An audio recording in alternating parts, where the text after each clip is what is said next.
Total fix cost दिली आपल्याला 8 लाख रुपये.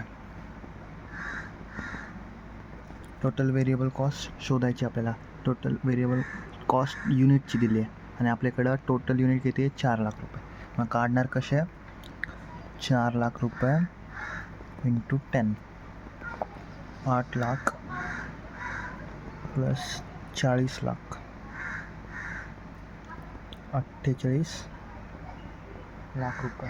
हे झालं आपलं total annual cost.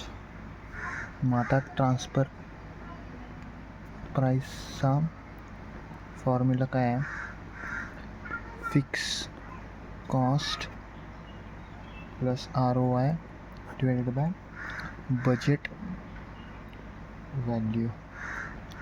Fix cost किती आहे, फिक्स कॉस्ट दिली नाही का